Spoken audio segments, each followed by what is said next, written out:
പീലി ചൂടിയോ വനമാല ചാർത്തിയോ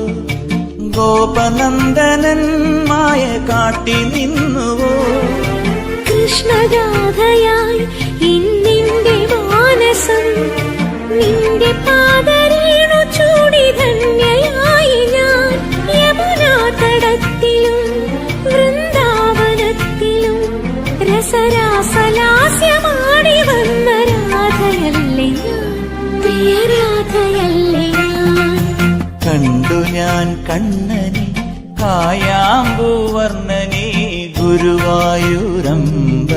നടയിൽ രാജീവലോചനൻ എന്റെ കണ്ണൻ അമ്പാടി പൂനിലാവെന്റെ കണ്ണൻ മണിമുരളികയൂതി എന്റെ മുന്നിൽ വന്നു നീ